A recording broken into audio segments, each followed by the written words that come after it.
What you're about to hear is not a movie, no Hollywood script, no fictional thriller. This is the true story of the Banco Central burglary in Fortaleza, Brazil, the single largest cash theft in recorded history. A crime so perfectly planned, so ruthlessly executed, that even today, nearly 20 years later, most of the money has never been found, and the masterminds, still unknown. Sit tight, because this story gets darker with every chapter. It started with a simple business registration, a landscaping company called Grass Green, or in Portuguese, Grama Verde. Legitimate paperwork, legitimate address, legitimate everything. In 2004, this company rented a small property in downtown Fortaleza, a quiet city in northeastern Brazil.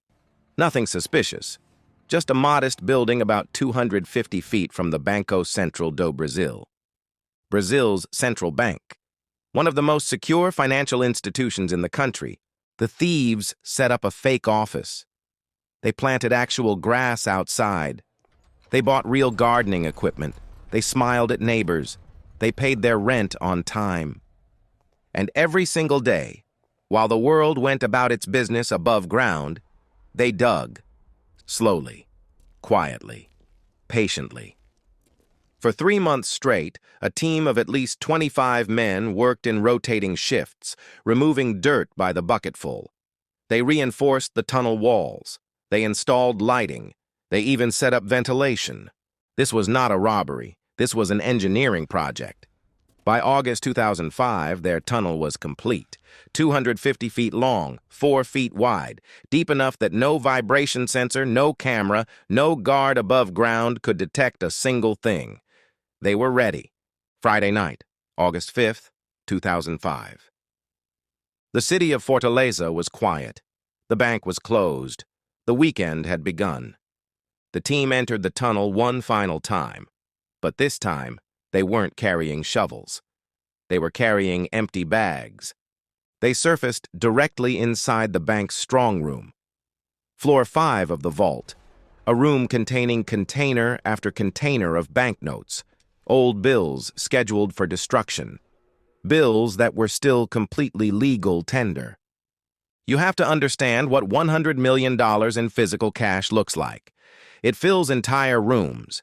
It weighs thousands of kilograms. Moving it is not a 5-minute job. The team worked through the entire weekend, bag after bag after bag, back through the tunnel, into the waiting vehicles above. By Sunday night, they were gone. The tunnel was abandoned. The fake office was empty. The landscaping equipment left behind. And 160 million Brazilian reais, equivalent to roughly 70 million US dollars at the time, often reported as over 100 million, had simply vanished. When bank employees arrived Monday morning, they noticed nothing unusual at first. It was a routine start to the week, until someone opened the vault. But here is where this story takes a turn nobody expected.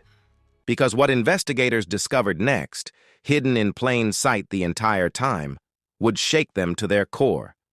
The alarm wasn't even triggered. Think about that. No sirens, no alerts, no emergency response. The most sophisticated bank robbery in history was discovered not by security systems, but by a confused bank employee staring at an empty room where millions used to be. Police arrived within hours, and what they found left even veteran investigators speechless. The tunnel was immaculate, professionally constructed, lined with wood panels and PVC pipes. It had electricity running through it, proper ventilation. This was built by people who knew exactly what they were doing.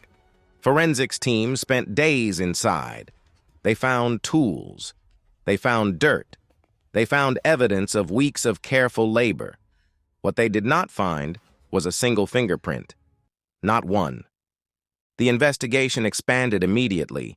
Interpol got involved. Brazilian federal police launched one of the largest manhunts in the country's history. Over the following months, police did make arrests. Around 8 men connected to the operation were eventually caught. Some of the money, a fraction, was recovered hidden inside furniture, buried in fields, stuffed inside walls of houses. But the majority of the thieves, The masterminds? The rest of the cash? Gone. The $100 million bank heist is a reminder of something unsettling, that the most dangerous criminals are not the ones who break down doors. They are the ones who show up every morning looking completely normal, planting grass, smiling at neighbors, paying their rent, while underneath your feet, they are building something nobody sees coming. The money is out there, the masterminds are out there, and they got away with it. If stories like this keep you up at night, you are exactly where you belong. Subscribe, because next week, we go even deeper.